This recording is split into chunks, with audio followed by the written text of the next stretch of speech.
du?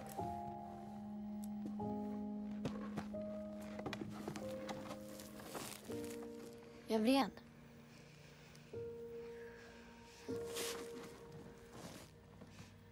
Luktar jag bättre?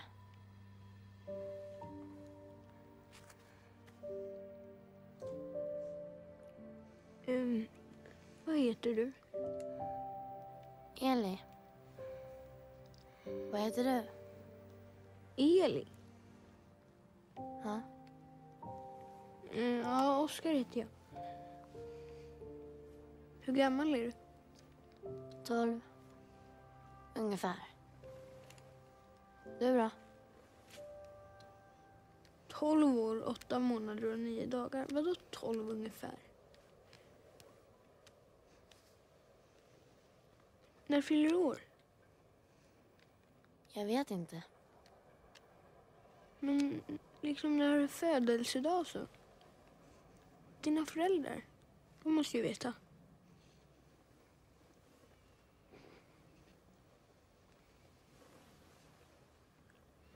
Så du får aldrig några presenter? Nej.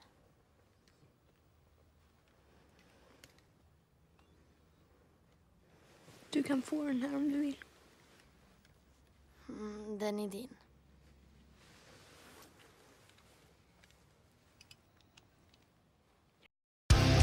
In a world overflowing with movies, we need a hero. Someone to separate the bad from the good.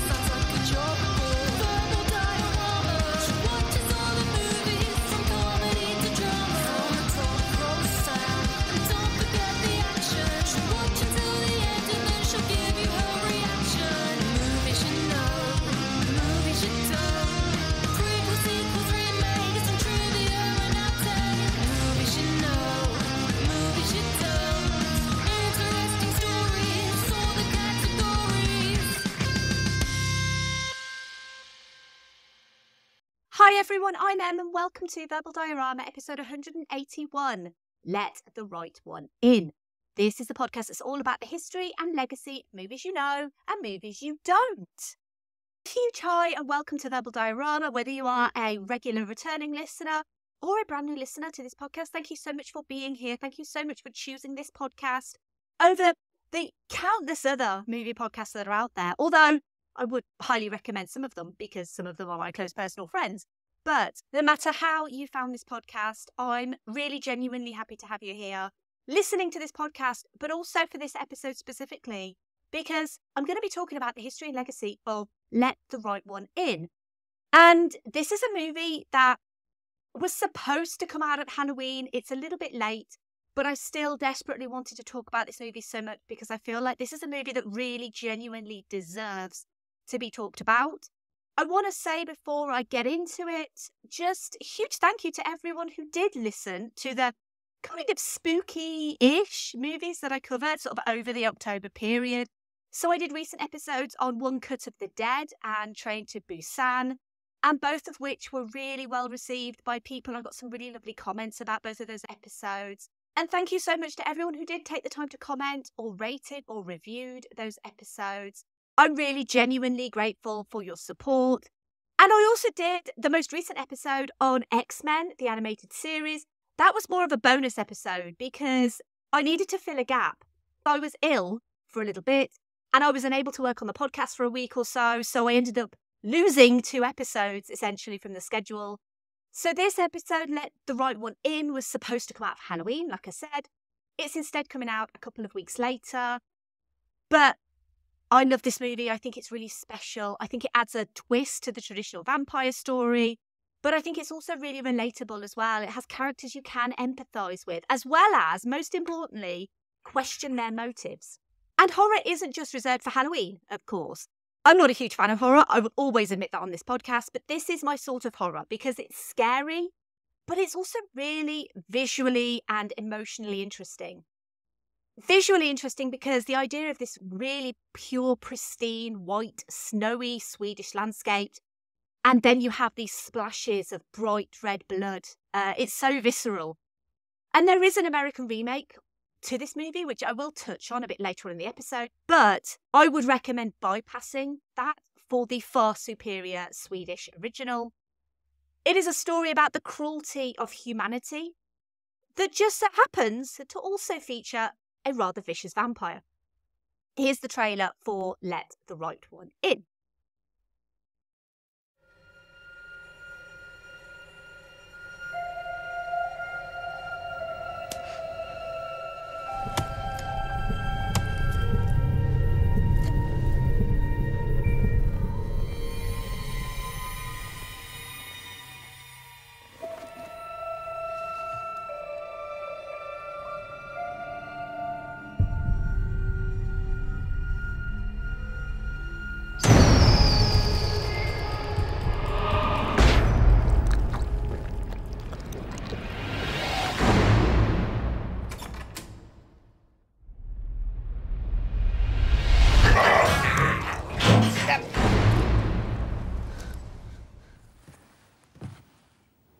Är du vampyr? Hade du tyckt om mig ändå?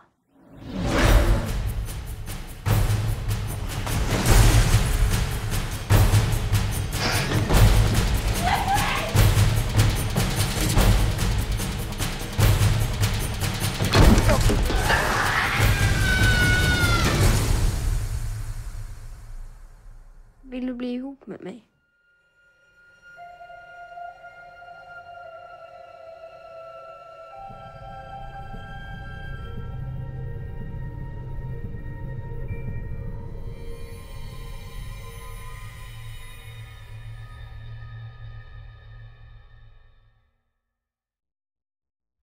In the suburb of Blackeburg in Stockholm, 12-year-old Oskar is a lonely, isolated outcast, regularly bullied in school.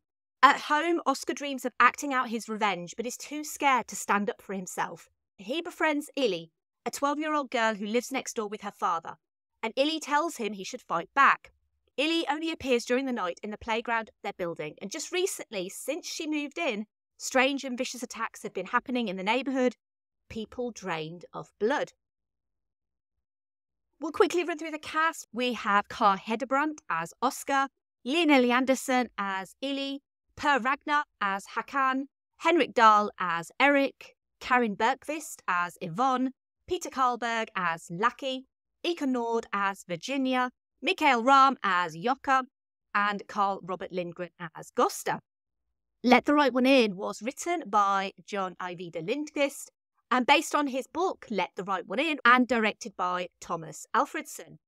And you'll notice in October, I predominantly featured zombie movies, and the idea was that I was going to transition that month from zombies to vampires. Obviously, didn't quite manage that. But Let the Right One In is probably one of the best modern vampire movies, and it also happens to be Swedish, which was another thing I was trying to do in October. I was trying to focus on foreign horror. And Sweden isn't particularly well known for its horror cinema, but it is for its notable directors like Ingmar Bergman and more recently Lasse Hallström. The reason Sweden doesn't have an incredibly prevalent horror cinema is kind of twofold. Firstly, the Swedish Film Institute, the country's national film board, plays a significant role in feature film production in Sweden. The organisation offers financial support in a variety of ways, from technology and marketing to talent development and everything in between. But most notably, advances grants for feature films. This grant is a quantity of money that is used only for production and frequently accounts for a sizable fraction of the whole budget of the movie. This so-called soft money, in contrast to traditional debt, is only required to be repaid if the movie's financial performance meets a specific standard. The Swedish Film Institute's decision on advance funding can make or break production. Given the diversification of alternative finance, perhaps slightly less now so than in the early 1960s when the Institute was created.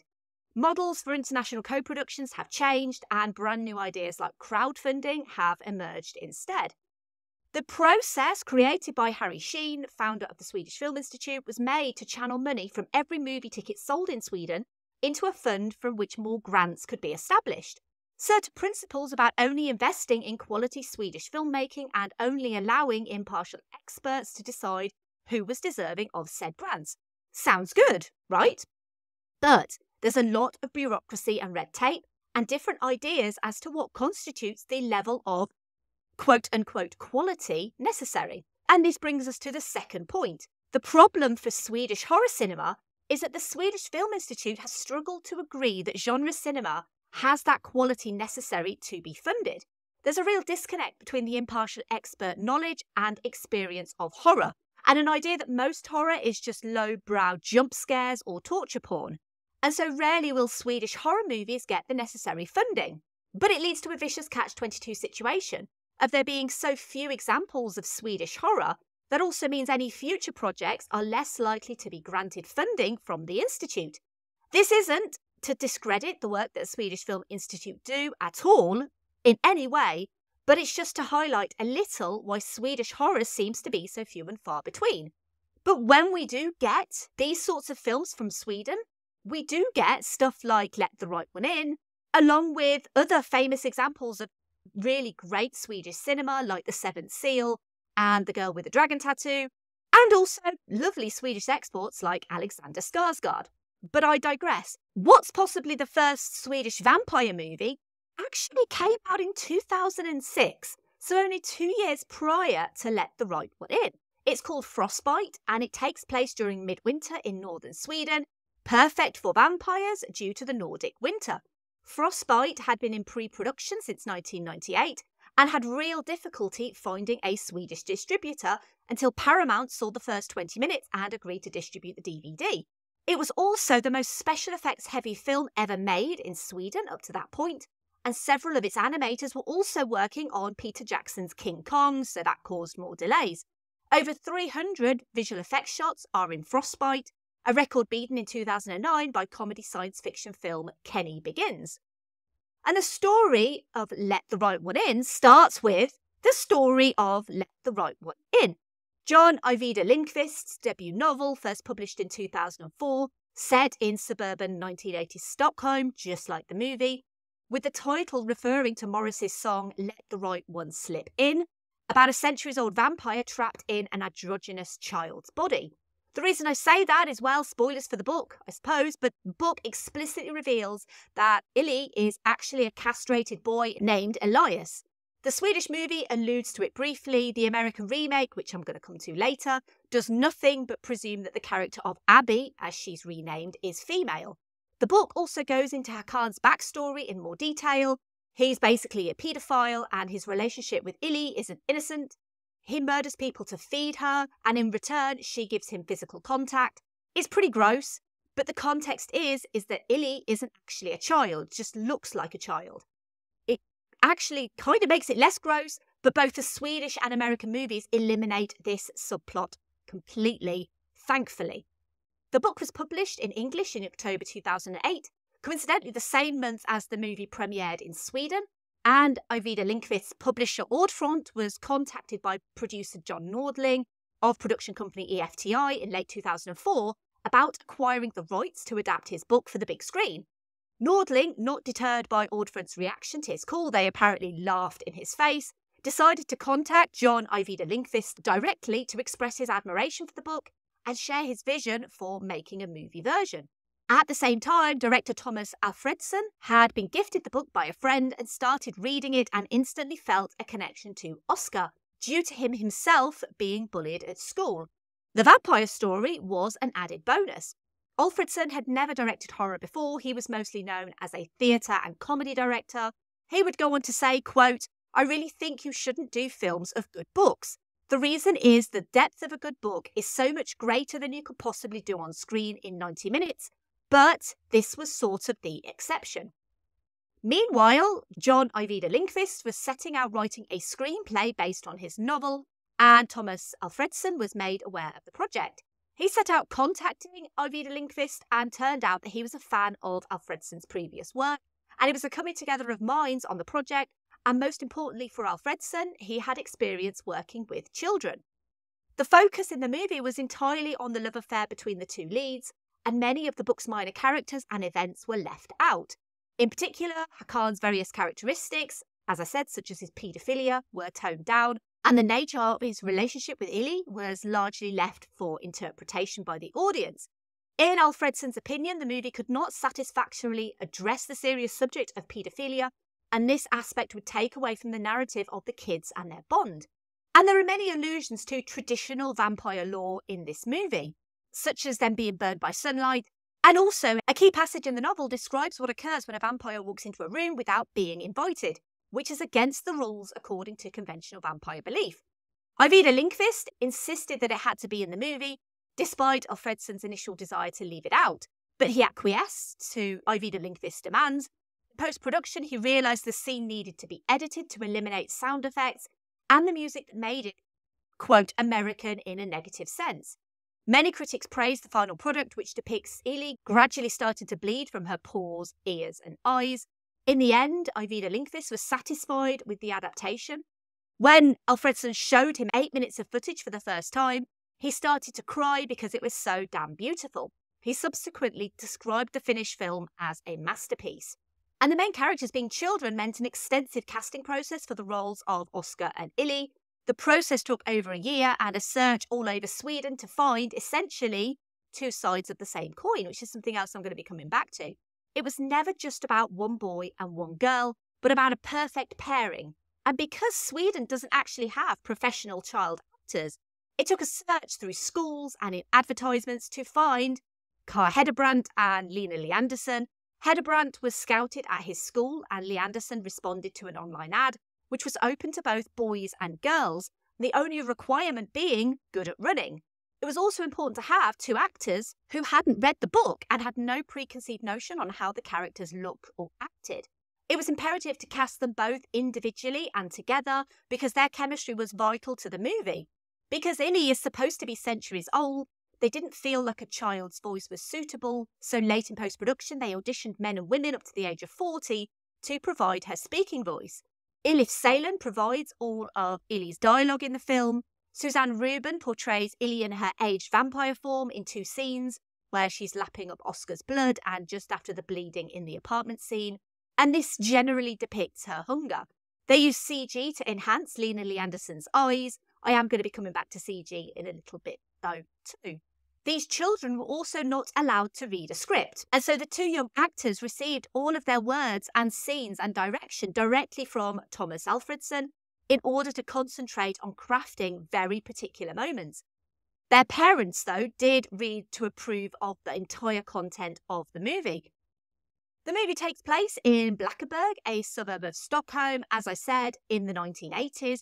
The majority of filming took place in Luleå with similar late 1950s architecture to that in Blackeburg. Additional scenes were shot in Blackeburg Town Square and an underpass in Ricksta. Most of the exterior scenes were shot outside, but some were shot in temperature-controlled studios set to cold temperatures. The climbing frame, or jungle gym, as Americans would call it, where much of the interaction between Oskar and Eli takes place, was constructed specifically for the film. Its design was intended to suit the CinemaScope format better than a traditional climbing frame, which would typically have to be cropped height-wise. And it's hard to really contextualise this information, but Let the Right One In and Twilight actually came out within weeks of each other, with Let the Right One In beating Twilight to cinemas. And it's disappointing in a way because arguably Twilight made more of a pop culture mark. But there's such a stark difference between the 2 depictions of vampire lore. Twilight obviously focusing on the romanticisation of vampires, and Let the Right One In on the more traditional vampire lore. They are both love stories at heart, and I say that very loosely about Twilight, but Let the Right One In is a much better love story, as well as being more violent and creepy, although I guess Twilight is pretty creepy. But while the pairing of Edward and Bella always feels a bit weird, the pairing of Oskar and Eli doesn't, and maybe it's something to do with the gender-swapped vampire characters, or maybe it's because this isn't just teen love. This is a story about tormented souls, 2 sides of the same coin, of Eli being the sort of person Oskar wants to be. When he becomes close to turning into a monster himself, it's Eli who brings him back. When he needs someone to stand up for him, she does it, and she does it brutally and without remorse. Looking deeper into Let the Right One In, themes of sexual repression, paedophilia, parenthood, loneliness and attachment all emerge in a rather twisting and disturbing tale.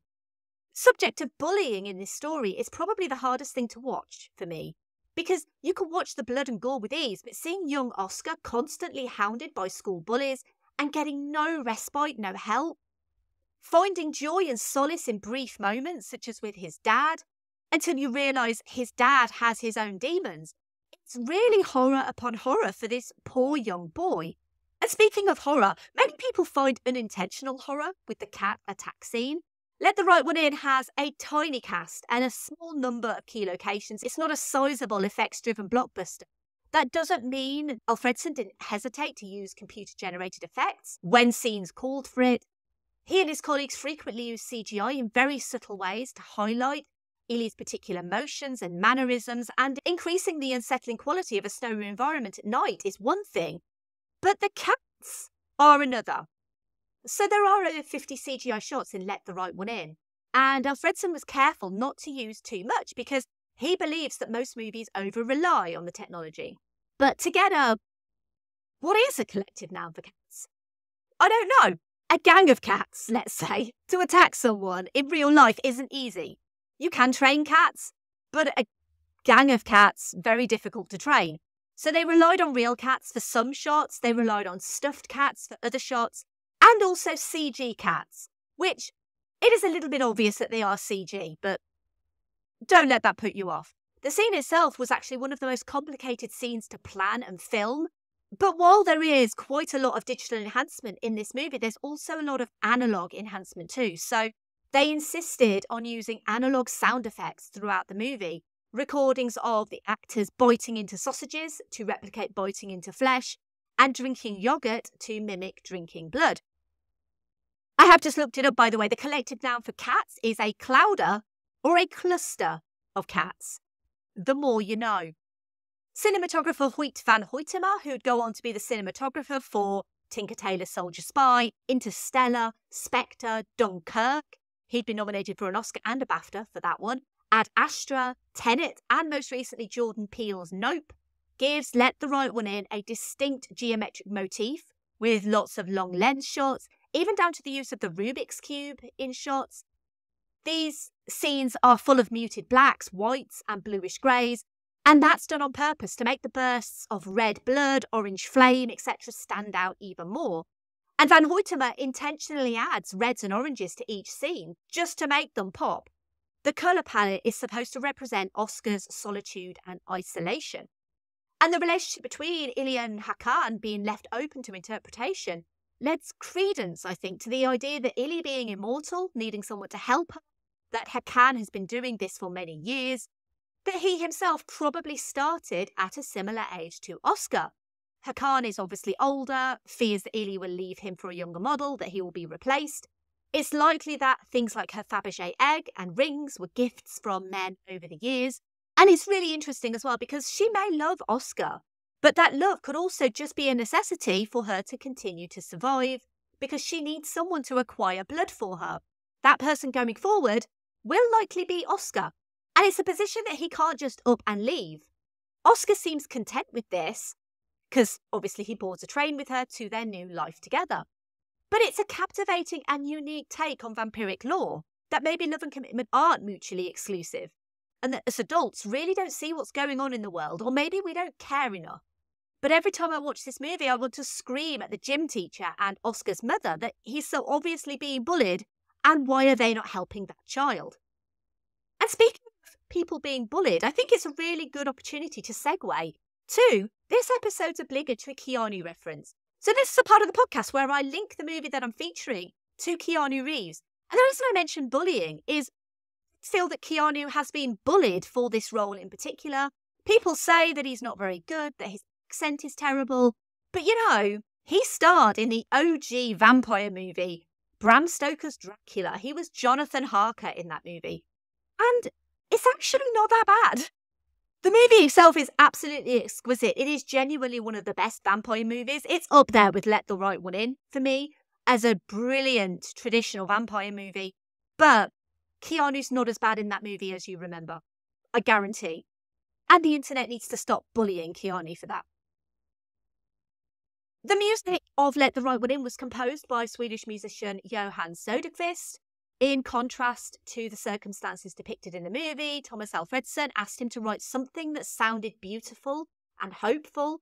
Söderqvist stressed melody and harmony as the most crucial aspects of the songs, describing the result as consisting of both darkness and light. The score was performed by the Slovak National Symphony Orchestra, which had also performed the score for Frostbite, interestingly, 2 years prior. So on January 26th, 2008, Let the Right One In had its world premiere at the Gothenburg Film Festival in Sweden, where Alfredson was awarded the festival's Nordic Film Prize. It then screened at a number of other film festivals, including the Neuchâtel International Fantastic Film Festival in Switzerland in July 2008, where it won the Médaille d'Argent, Silver Médailles, the Tribeca Film Festival in New York City in April 2008, where it won the Founders Award for Best Narrative Feature, and the Edinburgh Film Festival in June 2008, where it won the Rotten Tomatoes Critical Consensus Award.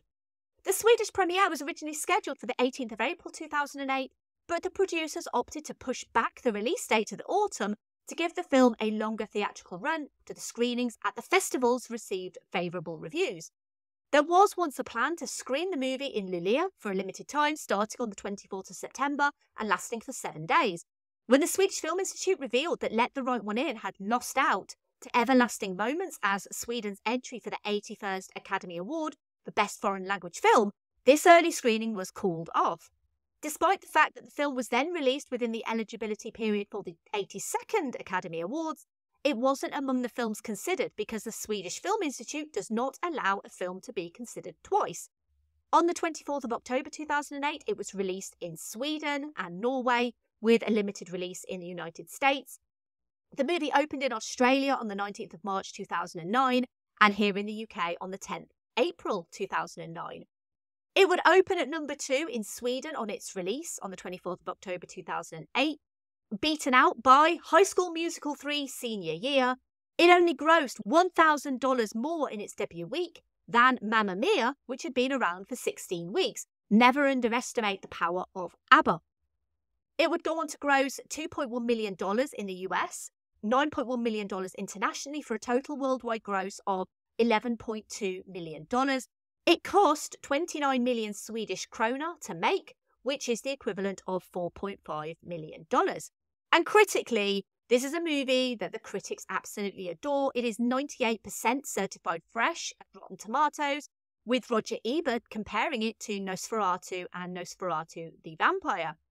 Despite its lack of Oscar eligibility, Let the Right One In was nominated for a BAFTA for Best Film Not in the English Language and would be nominated for 7 awards at Sweden's Guldbagge Awards, winning 5.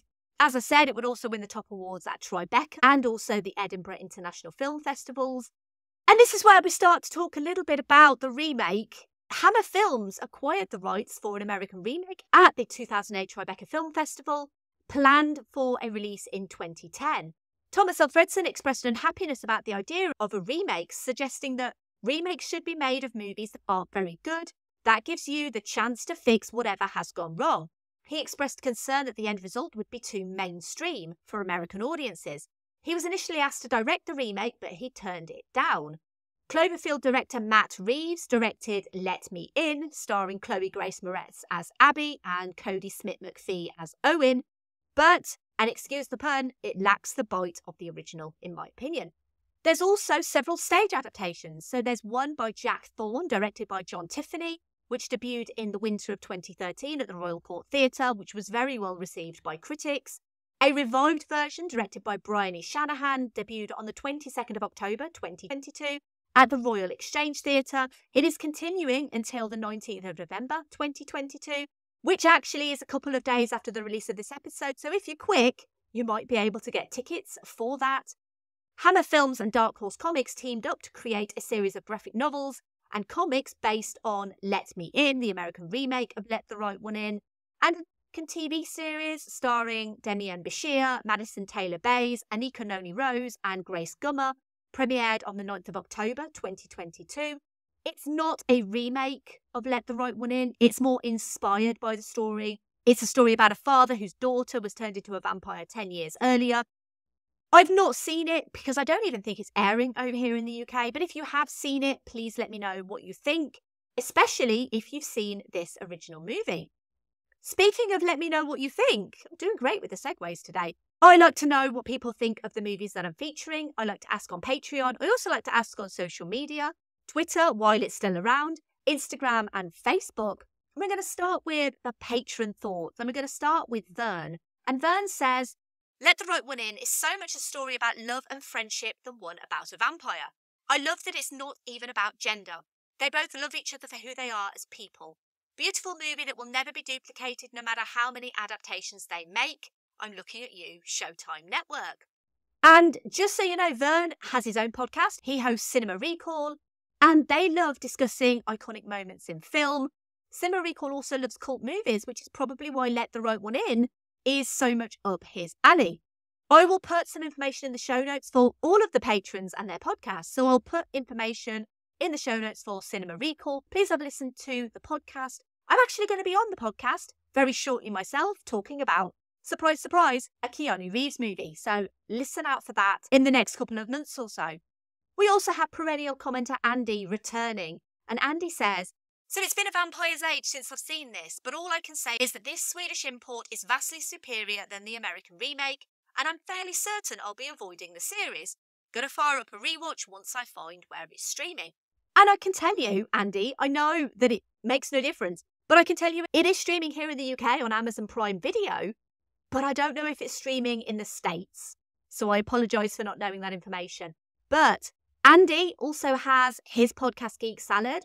It is the one-stop shop for all of your geeky, nerdy needs, whether that is TV, movies, video games, board games, music, even snacks. They've done an episode on snacks. So if you are of a bit of a geeky disposition, then I guarantee there will be something in the Geek Salad back catalogue that you will enjoy listening to. I've been on several episodes. Obviously, if I'm on it, it's well worth your time. So I'll put some information in the show notes for Geek Salad. Make sure that you have a listen. We also have a patron comment from Pete who says, Let the Right One In is a wonderful example of modernising classic lore, taking the idea and tropes of vampire stories and playing it as realistic as possible in a modern story. The fact that it's really a friendship romance story of two young kids makes it even more compelling. 10 out of 10 N2. And Pete also has a podcast. So his podcast is him and Joseph and Tyler, and they host Middle Class Film Class. It is a weekly movie news and reviews podcast. And because Pete is basically the top tier patron of Verbal Diorama, not only does he get to nominate episodes such as the recent Crouching Tiger, Hidden Dragon, he also has a little ad at the end of this episode as well. So if you don't want to listen to me tell you that you should listen to Middle Class Film Class, then there will be a little ad at the end of this episode with him telling you that you should listen to his podcast. But I will put information in the show notes for Middle Class Film Class. And the final patron comment comes from a brand new patron I'm going to tell you a little bit about later on, but this is from Ali, and Ali says, The horror works incredibly well as it is placed firmly into a setting of ordinary lives. The hospital scenes are terrifying, but it's mainly a story of friendship and how some people are far worse than vampires. Moving over to some comments on Twitter, and we're going to start with @WulongTalks, who says, I remember watching this for the first time and being blown away. The atmospheric tension, the use of cast shadows, the mise-en-scène, just outstanding. The US remake was a brave attempt to capture the magic, but there's something uniquely Scandinavian about it. @DW Lundberg said, Horror as poetry, so spooky and dreamlike, and practically dripping with atmosphere, as opposed to most American-made horror films which are artless and blunt. Oskar and Eli's relationship is handled so delicately that I never knew whether to be creeped out or genuinely moved. Moving over to Instagram, we have @GlockyBunny, who says, I hope they be in it. Who cares if they grow up? It just makes sense to have them in it. I remember that whole movie by heart, and when they left on the train at the end, I was just searching for a part 2, so they have to show up. And @Richard J. Moore said, Let the Right One In is, in my opinion, the greatest film ever made.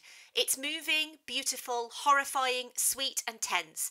The soundtrack perfect, the performances nailed and directed with class. Nothing can top this film. No comments over on Facebook for Let the Right One In, and not very many comments for this movie in particular, but some really lovely comments for this movie. And I think this is genuinely a movie that so many people do adore, but maybe that a lot of people haven't seen. So if you are listening to this and you love this movie as much as I do and as much as some of these other people do, then I think it's kind of our job to get this movie out there, to tell people about this movie And most importantly, to not let the 1-inch barrier of subtitles put anyone off from watching this movie, because this movie is so beautiful and so very deserves to be seen by the general public. So as always, a huge thank you to everyone, to the patrons and to everyone on Twitter and Instagram for their comments on Let the Right One In.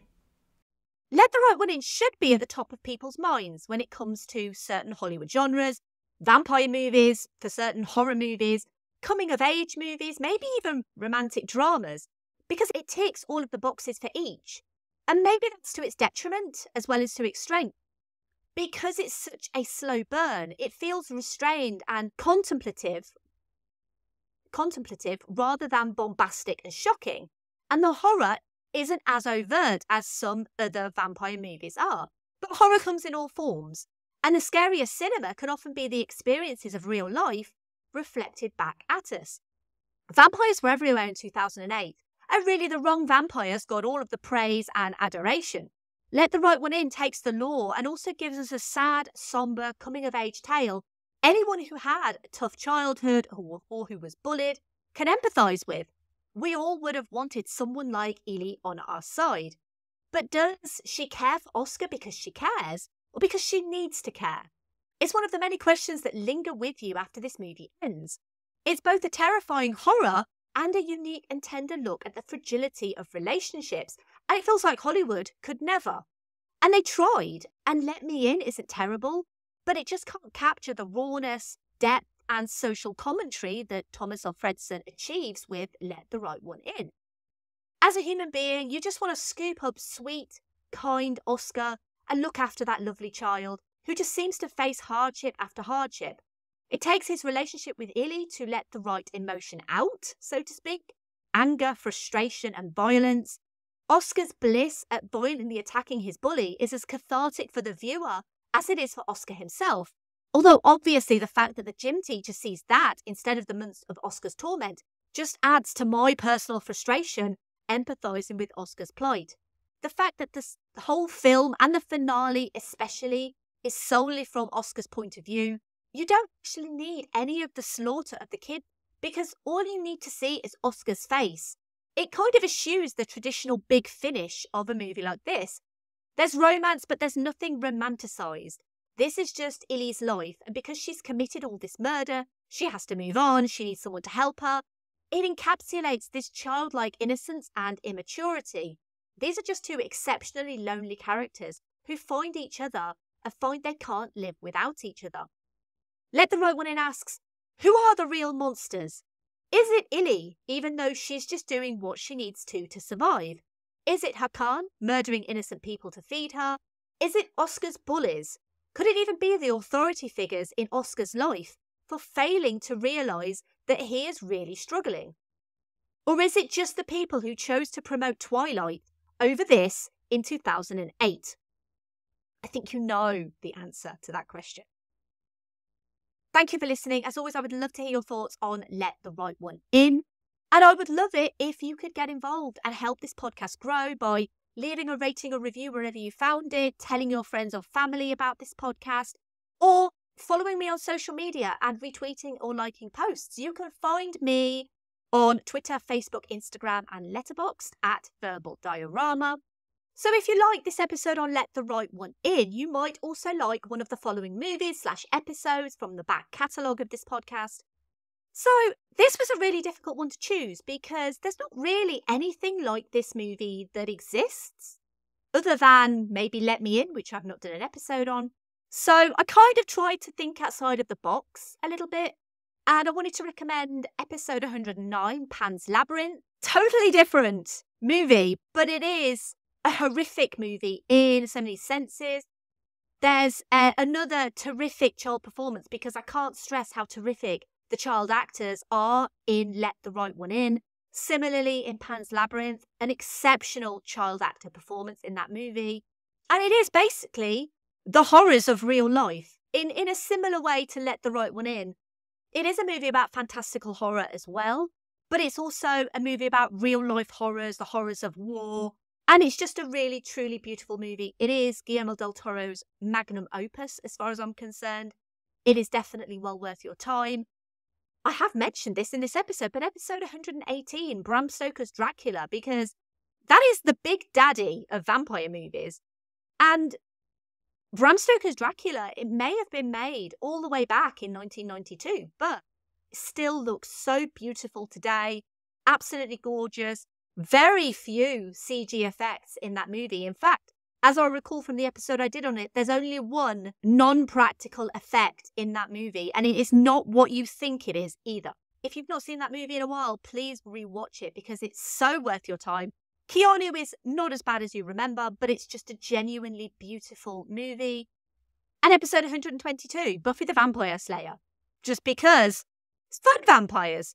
And it also contains a cheer about how funky is your chicken. And if that doesn't scream, let the right one in, then I don't know what does. Give me feedback. Let me know what you thought of my recommendations. The next episode is a total 180. Nothing to do with horror. It's nothing to do with vampires. It's everything to do with stoner slacker comedy. It's a movie that I only got introduced to very recently, actually. I'm going to be doing the next episode on the movie Super Troopers. Because would you believe, it's an absolutely fascinating movie with a fascinating backstory and also made an absolute ton at the box office despite not being made for very much money. So Super Troopers is a remarkable success story. So let's talk about it on the next episode. Now, just having you here listening to this episode is more than enough for me if you want to support this show. But if you do want to support the show financially, you can do if you go to verbaldiorama.com/Patreon, and you can join the amazing patrons of this podcast: Simon E, Sade, Claudia, Simon B, Laurel, Derek, Vern, Kristin, Kat, Andy, Mike, Griff, Luke, Emily, Michael, Scott, Brendan, Ian, Lisa, Sam, Will, Jack, Dave, Chris, Stuart, Sunny, Drew, Nicholas, Zoe, Kev, Pete, Heather, Danny, and a huge hi and welcome to brand new patron Alison. We let the right one in with you, Alison. Thank you so much for joining the Patreon. Thank you so much for your support. Thank you, all of the patrons, for your support. It genuinely means so much to me to have the support of all of you wonderful people. If you want to check out my merch store, you can. It's verbaldiorama.com/merch. You can get in touch with me if you want to. You can email me verbaldiorama@gmail.com, or you can pop over to verbaldiorama.com where you can listen to all of the episodes of this podcast. And you can also get in touch using the contact form. Or you can also find me at Film Stories at filmstories.co.uk and also at Film Stories magazine. I write for the magazine and I also write for the website as well. Thank you so much for listening. And finally, Vi ska blanda. Det är ju inte alls ont. Men du behöver ju bara sticka dig i fingret.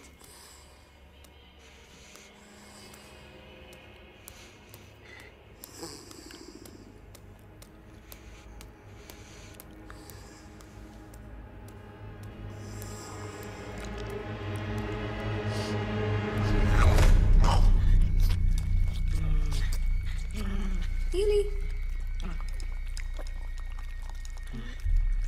Eli.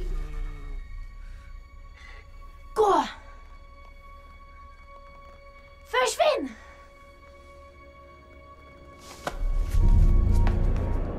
bye.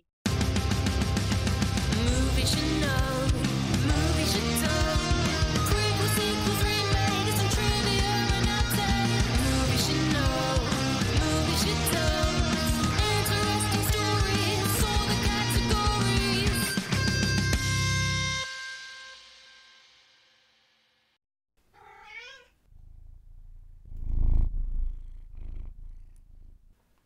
Hey there, classmates. Tune in to Middle Class Film Class every Monday and Wednesday for weekly movie news, streaming picks, and one deep dive review. The Batman trailer. There was a teaser, there was a trailer 1, trailer 2, final trailer. I don't know if it's the same one. How many trailers do we need exactly? Leave an email or a voicemail to join in the discussion. Bullshit artist! Yeah, buddy. All All right. right. You're going full Danzig. Right, I am. My trans You have no is power over me.